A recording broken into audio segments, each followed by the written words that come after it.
Hello, Mining Store. Welcome to another cryptocurrency podcast update, chat about the financial markets. I'm Tony. We've got Luke, Theo, and Taylor here from Mining Store and the Trading Academy. It's a very cold crypto winter. There's been 1.18 billion in liquidations over the past 24 hours, and it's probably rising rapidly at the moment. Bitcoin's trading now down at 21k USD. What's everyone's thoughts on the market, boys? Reminiscence of 2017. It's a bit cold, that's for sure. Going just off past bull and bear market cycles, we'll go through some rough figures now. 2013 to 2015 Bitcoin bull market top at 1,127. It had an 82% correction down to $200. 2018 bull market peaked at 19,423, had an 83% correction down to 3,217. Ethereum had a 94% correction down to $85 from 1,488. Currently, Bitcoin's down from 67,000 down to roughly 20,000, which is nearly a 65% correction. Ethereum's also down plus 70%. So, if you look at history, obviously it doesn't tell us exactly what's going to happen in the future, but based on historic performance, there is still some leeway to the downside, which could take Bitcoin down into around sort of 15k, which would be in line with previous bear markets. So, there is some support on the charts coming in at 20k on BTC. Hopefully there's going to be a bit of a bounce here, but history would say that we're not at a bottom just yet, and it could get a bit worse before it gets better. So in the altcoin market, there's been a number of altcoins that have also down like 90%. They've been hit pretty hard. Yeah, it's been hit pretty hard, and do you see it going down much further? 90% correction in the altcoin market. Are we going to get a 99% correction? Luna's already been there. There's a lot of uncertainty in the market at the moment. Yeah, I think some altcoins have functionality where they'll better come back, bounce back. I think a lot of the altcoins, a lot of the shit coins, we like to call them, potentially might be dead and buried. Obviously Ethereum has made a bit of movement as well. Down now $1,000 US, wow. Yeah, and I think with Ethereum, obviously there's the whole proof of work to proof of stake movement that was due to happen in June. Yeah. Or what they said. I mean, they've said it a few times now, and it keeps getting delayed. I think it was then moved to August. I'm not sure if they're going to want to make that change during the market right now with that down. Could be a good thing, could be a bad thing. So I think they're probably a little bit. I think it's going to get delayed. Yeah. Again, I mean, if they just failed a 30% testnet run on their blocks and it didn't go through, then I think it's probably going to get knocked down the road. So maybe they're kicking it down the road on purpose as well in terms of timing in a bear market. Mm. Yeah. Well, there's no strategic advantage for them to do it now. Yeah. Do you know what I mean? Like, they're not going to gain anything from it. It'll be, in a sense, just pushing the cart further down the hill. Yeah, you'd think that other coins or projects are also licking their lips at the prospect of thousands of miners joining their network. Yeah. Because historically the hash rate and the price of the coin do tend to follow each other. Historically, Bitcoin has previously. Obviously, this bear market is slightly different. Network hash rates to the record highs, but yeah, I think they should put confidence though. I think in the Bitcoin network, because if you've got still a lot of people, obviously the large institutions, still buying equipment, it just means that their conviction long term is still absolute. Yeah. Because in theory, we should drop off some percentages off the actual hash rate, and then your rewards will increase. But I guess it's not happening, which means that there's a lot of machines online. Still kept on, yeah. So I think the upside of that is downside is you're not making as much Bitcoin, but the upside is the confidence that people have through BTC mining is still absolutely apparent. Yeah, so basically we've still got institutions coming online. They're still mining, setting up these major facilities. And I think we had a conversation about it last week here about how the retail client is the one that's getting squeezed. The guys mining at home, the ones with less capacity to run the miners at a lower cost per kilowatt hour as well. And also we're on the cusp of some new equipment being launched. I think Will and the boys are looking at some hydros in Texas at that Consensus as well on the weekend. Yeah. So I think they'll be talking to them, talking to Bitmain. So we should be able to get some of those machines in due course as well. Yeah, I think they're due to be released. Some of the XPs, 140 terahash units, Next they're month. due to be released next month. Yeah, so they're still in a good position. 140 And terahash. I've got some larger investors that are looking at hydros and XPs in the interim as well. So I guess depending on where you're standing, I think a lot of people are still understand that yes, it's choppy right now, but long term, it's pretty apparent where we're heading. Obviously, the miner prices have come down somewhat with the price of Bitcoin. So if you're looking at the mining BTC at these lows, and you can get your hands on an XP 140 terahash, and you're buying the miner at possibly at the bottom of the market. Me and Luke were working at Mining Store during the last bear market. The miner prices went up dramatically with the price of Bitcoin going into the halving event as well.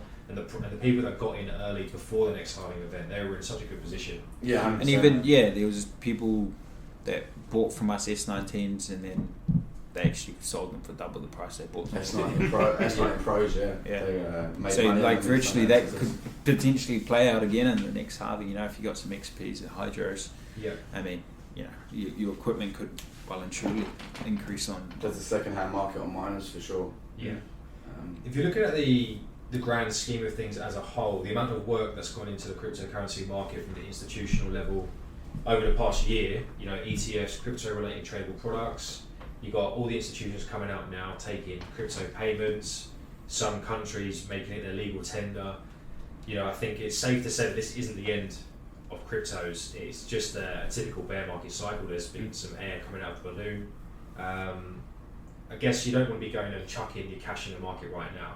You need to see signs of a bottom, but I think it gives us confidence because of the amount of products that are coming out that are crypto related that it's going to be here to stay long term. It's still growing. There's still adoption happening globally, and I think one thing that you kind of mentioned, Fez, in regards with Bitcoin, it's been through a few bear markets. It's happened a few times now. Everyone kind of laughs about it and always say it's inevitable, but we're kind of going for it right now. But we've seen also the top end of it, and it does bounce back, and we've got a lot of mass adoption that's happening globally, legal tenders, obviously the Bitcoin bill that came out last week, which was good news for crypto, obviously before the change, but these are just big things that we want to see, policies, regulations around Bitcoin, around crypto, because it means it's here to stay, and these bigger banks and financial institutions are still very much pushing it.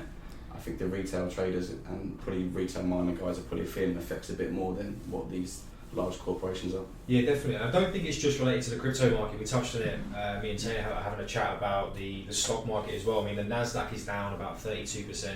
It's a larger correction than what happened during COVID when literally the world was shut down. It's just been a constant grind lower in 2022, and it's for reasons outside of cryptocurrency specifically. It's interest rates rising the fastest pace in a number of decades. The Fed are running down their balance sheet somewhat as well, so there's just a major decrease in money supply at the moment. There's less money in stimulus checks going out to people. Inflation's going up dramatically, so people have less money to spend on cryptos or investments. Well, the other thing for crypto, unfortunately, is there's been some sacrificial lambs being Terra.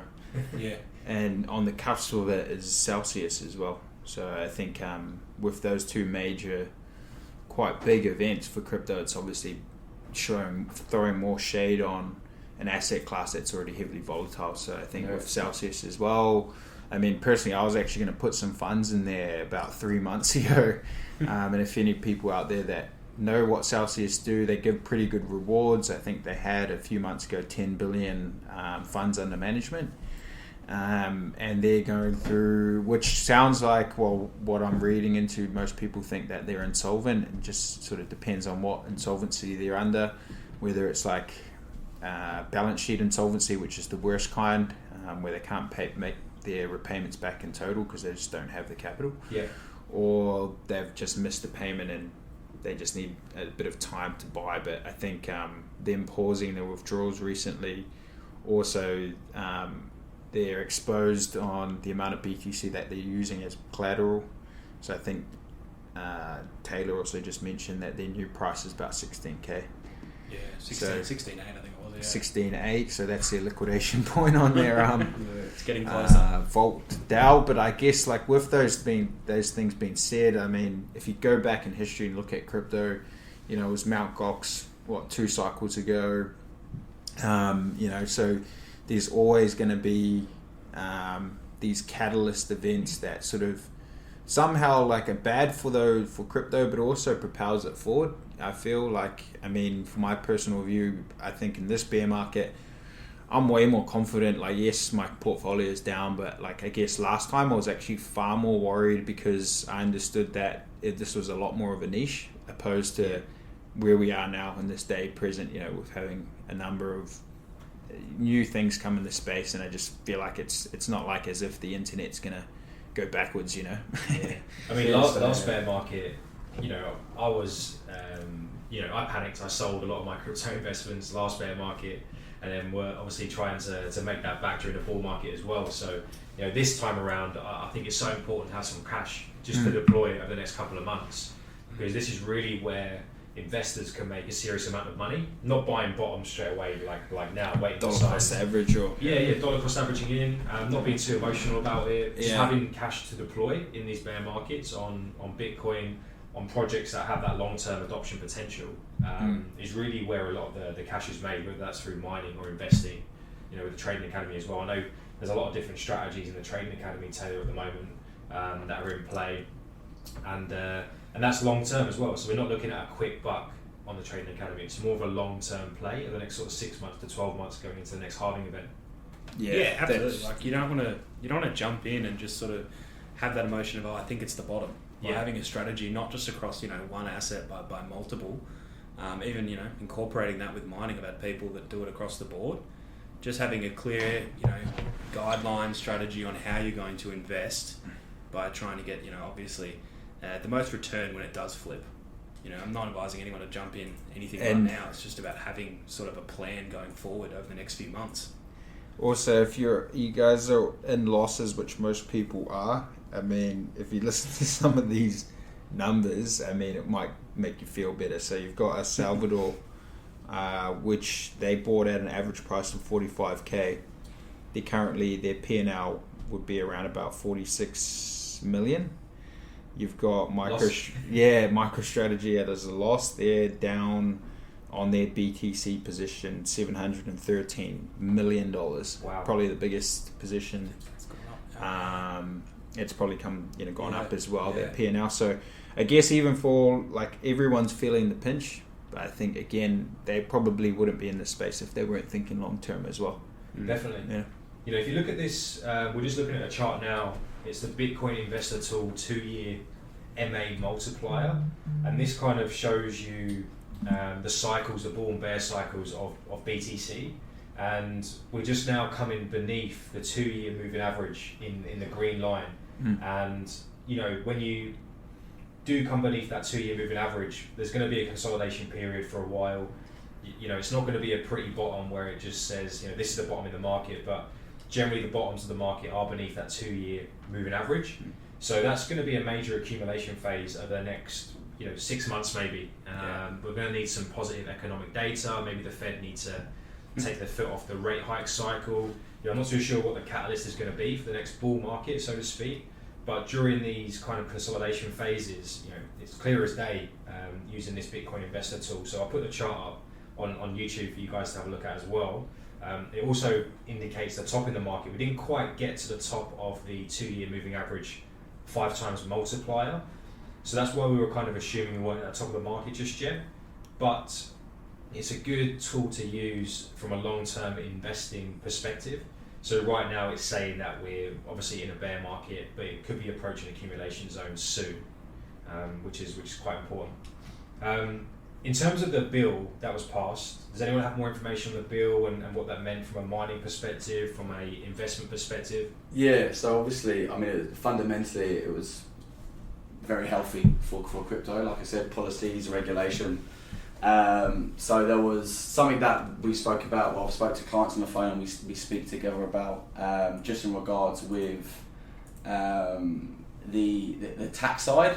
Obviously don't speak about it too much, we're not financial advisors, but in regards with what we kind of already knew, in regards with the Bitcoin that you actually get, or crypto in general, until it's obviously converted into a currency. Yeah. There's no tax on, tax on it. Anything $200 or less. Yeah, $200 or less. But in regards with the mining side of things, so basically they're not seen as a broker. So the digital assets that are obtained by mining activities are not to be treated as income until they're converted into a fiat currency, is what my point was. And both ETH and BTC are considered commodities now. Okay, alright. So Commodities, yeah. PayPal basically, we may have seen it was last week, but they enabled transfers of digital currencies to external wallets, which are just big things. Fundamentally, you see these large companies doing things like that. Like I said, it just seems that Bitcoin, especially, is looking to stay around for a lot longer than people expect. Okay, so there is fundamentally speaking, we're getting more adoption, we're getting, bills coming out now that passed in the crypto market, which is positive for the long-term potential. Obviously we need regulation, we need institutions to adopt the cryptocurrency market for its long-term kind of potential and survival. So I guess that is important. One kind of fundamental event happening this week, which is on Thursday morning, is the next Fed interest rate meeting. And there was a news article that came out on Monday, which indicates there is now a 30% chance of a 75 basis point rate hike on Thursday morning, which is up from 3% just a week ago. So that's a huge jump in terms of percentage or the chance of a larger rate hike. So what this is kind of doing to the market, it's now pricing in a higher end of year interest rate, which is putting downside pressure on the market, as well as the Fed running off their balance sheet. So I guess Thursday morning is going to be a big event.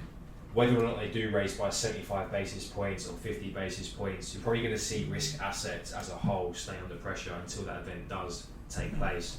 And then we're going to be looking at the Fed economic projections going forward as well. So, people think cryptocurrencies are obviously decentralized, uncorrelated to financial markets, but with the amount of institutional money coming in and all this kind of economic uncertainty, unfortunately, the crypto market is also a casualty to the Fed and when they decide to pump it up and when they decide to let some air out of the balloon.